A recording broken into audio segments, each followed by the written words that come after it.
My wife, Kelli, and her brother Mark have had a strained relationship for as long as I have been with her. I first learned of it from Kelli, whose explanation was that Mark was the youngest and the spoiled baby. Something about that answer just didn't ring true to me. Eventually, I had a chance to ask her parents where this animosity came from. They didn't have an exact answer, but said Kelli and Mark had been at odds since they were small children. Their hostility boiled over 6 months after Kelli and started dating. It was the wedding of one of Kelli and Mark's cousins, and it was my first real occasion to spend an extended time around her family. Kelli's mom, Sarah, and dad, Lucas, had treated me special from the first time I met them a few weeks after she and I started dating. I admit it was quite a change from how the parents of my 2 previous girlfriends acted. Both of those fathers looked at me with a level of suspicion that I felt was not only unwarranted but unhinged. In fact, the families of both of those previous girlfriends were always cold towards me. And in truth, I'm certain their attitude rubbed off on those girlfriends to the point it doomed the relationships. But Sarah and Lucas acted as if I was one of the family. Especially at the cousin's wedding when Lucas paraded me around to his friends like some prize-winning bull. Even Mark was friendly to me despite the friction between him and Kelli. However, Mark would drop occasional hints when we talked that his family wasn't as well adjusted as it appeared. I never pushed the subject further. My own family overflowed with passive-aggressive feuds, near slanderous speculation, and long periods of not speaking. I figured family dysfunction was all relative when others viewed it from the outside. The cousin's wedding started well enough with Kelli serving as one of the bridesmaids and Mark, one of the groomsmen. Speaking from personal experience, the wedding was one of those ostentatious shindigs that I felt wasn't realistic since the engaged couple were both 19 years old.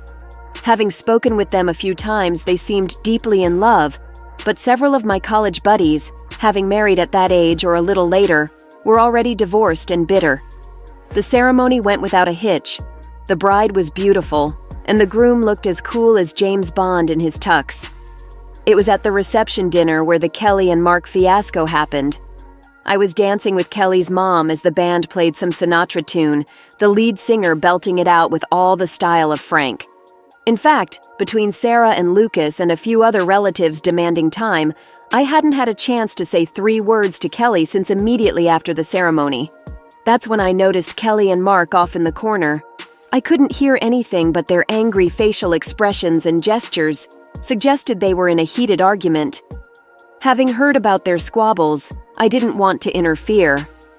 But when Kelli looked over in my direction with a worried face, I quickly excused myself and rushed over. "Hey babe," I said, moving in beside Kelli. "I'd really like to get you on the dance floor." I figured the best approach was to try and separate the two. Mark looked at me like he was about to say something but thought better of it. "Todd, you're too good for my sister," he said, walking away with a strange smile.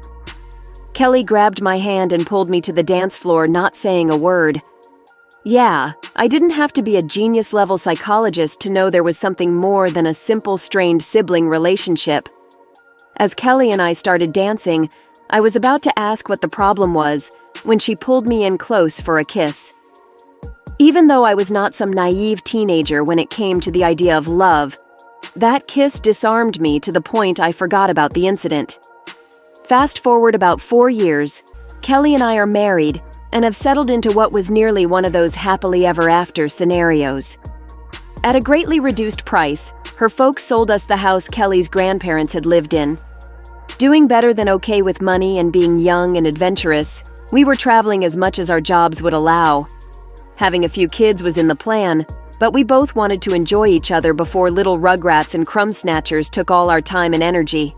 That year's Thanksgiving was at Sarah and Lucas's house, and given the number of people who were supposed to attend, it would be pushing the limits of organization and patience. Their house already had a gigantic dining room that connected directly into the living room.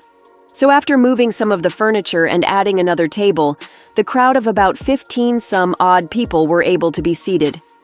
As was tradition for Kelli's family, we ate around 2 o'clock, and at that moment, everyone was in a great mood. Even Kelli and Mark, who over the past few years I had observed a number of their ongoing arguments. Some were kind of extreme, but Mark was always respectful to Kelli and made a point of asking me if we were still good. What bothered me the most was seeing my wife being petty and vindictive, especially when their fights were over minor issues.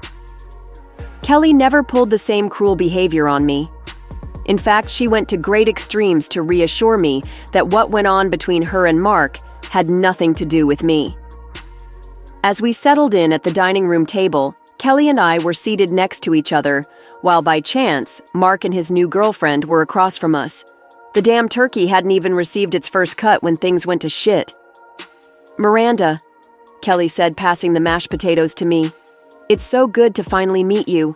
I've heard such good things about you from my mom and aunts. Maybe you're the one who can straighten out Mark and make him an honest man." Oh shit, I thought to myself. While the comment itself wouldn't normally be that provocative in a normal sibling relationship, because Kelli and Mark were involved, I braced for the worst. I sincerely had no idea how bad it would get, and that family secrets would be blasted out like a huge load of shit flying into a high-speed fan.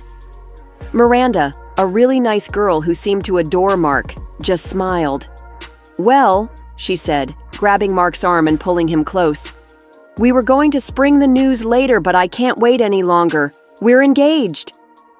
It was then that Miranda showed off the ring that she had been wearing around her neck on a small silver jewelry chain.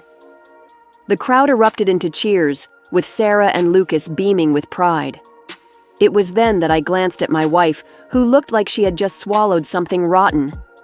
It took a moment or two for the jubilation to subside, with Kelli never changing her sour expression. "Tell me, Miranda," Kelli said. "Has my brother told you about his past? He had quite the record of loving and leaving every woman he's been with. In fact, just a few years ago, he got one girl pregnant and talked her into getting an abortion. Whatever happiness that had existed moments before was immediately sucked away, leaving a weird vacuum of what I felt to be foreboding.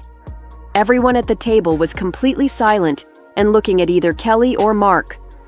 A line had been crossed this time, and no one had any idea how the next few moments would transpire. Mark smiled savagely, kind of like a wolf might after cornering a fat rabbit it had been chasing. I honestly felt a chill down my spine. "Yes, dear sister," Mark said. "I've told Miranda all about my history. Everything. A full accounting of my past relationships, including the time I got Tina pregnant. There are no secrets between me and this woman I'm going to marry. Here's the question for you, Kelli. Have you told Todd all about your dark past when it came to men?" Yes. Early into my relationship with Kelli, we did have a long talk about who we had been with in the past. And I didn't have any problem with her past as she didn't with mine. Neither of us were young virgin teenagers. Both of us had been around the block a few times. So when I looked over at my wife, I was expecting to see a similar smile of certainty. That everything about our pasts was out in the open. What I saw on my wife's face was fear. Mark had punched a sore point Kelli obviously didn't want me to know about. "It's okay, babe," I said, looking at her.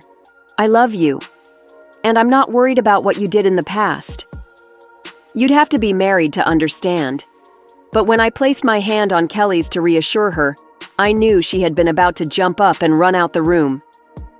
"Here's the thing, Todd," Mark began. "Kelli's been with a lot of guys." That's when the family started protesting, saying it wasn't the time or place to discuss such matters. I glanced over at Kelli's dad, who warned Mark. It was the only time I had ever seen an angry expression on his face. "Come on, Mark," I said, still foolishly hoping to diffuse the situation. "Kelli and I aren't teenagers, and in honesty, I've got a history myself. Todd, I like you, and you've been great to my sister, but you need to know the truth," Mark said, motioning for everyone else to shut up. Everyone fell silent, the tension so thick the knife that was supposed to be used on the turkey wouldn't have scratched it. "Todd, my sister has been with well over 100 guys." "Mark, come on, man," I said. "I know you and Kelli have issues, but let's keep things civil." I'm asking you as a friend to stop this shit right now.